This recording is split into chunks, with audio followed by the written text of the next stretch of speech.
Friends, left over idli வச்சு நம்ம வந்து ஒரு பிரேக்ஃபாஸ்ட் ரெடி பண்ணுறோம். நீங்கள் பிரேக்ஃபாஸ்ட் அப்படி இல்லைன்னா ஈவினிங் டீ ஸ்நாக்ஸாக கூட ரெடி பண்ணிக்கலாம். இப்போ குட்டீஸுக்கு கொடுக்குறதுனால நான் வந்து பட்டர் சேர்த்துருக்குறேன். பட்டர் கொஞ்சம் மெல்ட் ஆகட்டும். இதில் வந்து ஒரு பல்லாரியை வந்து சின்ன சின்ன பீசஸாக கட் பண்ணி எடுத்துருக்கிறேன். நீங்கள் வந்து உங்களுக்கு தேவையான குவான்டிட்டி தகுந்தாப்புல நீங்கள் வந்து சேர்த்துக்கோங்க. நான் இப்போ வந்து ஒரு 3 இட்லி தான் சேர்த்து ரெடி பண்ண போகிறேன். ஆனால் வந்து வெள்ளாரி வந்து நல்லா வந்து கொஞ்சம் செவக்கிற அளவுக்கு வந்து நம்ம வதக்கி எடுக்கணும். மீடியம் ஃப்ளேமில் வச்சுட்டு நல்லா செவக்கிற அளவுக்கு வதக்கி எடுத்துக்கலாம்.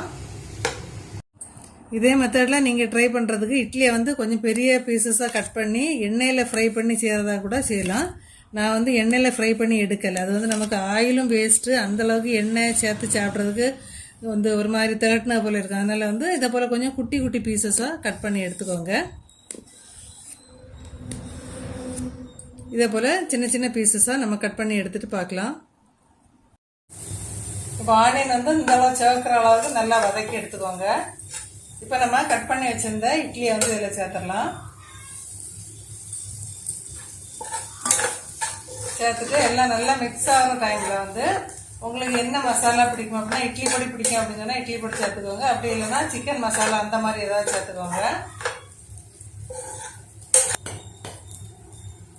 நான் இப்போ இதில் வந்து சிக்கன் மசாலா கொஞ்சம் சேர்த்துருக்குறேன். சேர்த்துட்டு ஒரு நிமிஷம் அந்த மசாலாவோட பச்சை வாசனை போகிற அளவுக்கு கிண்டிட்டு லாஸ்ட்டாக வந்து தேவைப்பட்டால் 1 டீஸ்பூன் அளவுக்கு நல்லெண்ணெய் அப்படி இல்லாட்டி நெய் சேர்த்து மிக்ஸ் பண்ணி சர்வ் பண்ணிடலாம். லாஸ்ட்டாக 1 டீஸ்பூன் நல்லெண்ணெய் சேர்த்துக்கோங்க. நான் வந்து ஃபர்ஸ்ட் ஆனியன் வதக்கும் போது வந்து உப்பு சேர்த்துருக்கேன். நம்ம வந்து இட்லியில வந்து உப்பு சேர்த்து தான் வேக வச்சிருக்கிறோம். அந்த ஆனியனுக்கு தேவையான உப்பு ஃபர்ஸ்ட் சேர்த்து வதக்கிக்கோங்க. அது வந்து உங்கள்கிட்ட சொல்ல வந்து மறந்துட்டேன். இந்த டைம்ல வந்து மல்லி இலை போட்டு சர்வ் பண்றேன்னா அப்படி சர்வ் பண்ணலாம், இப்படி இல்லைன்னா இப்படியே சர்வ் பண்ணிடலாம்.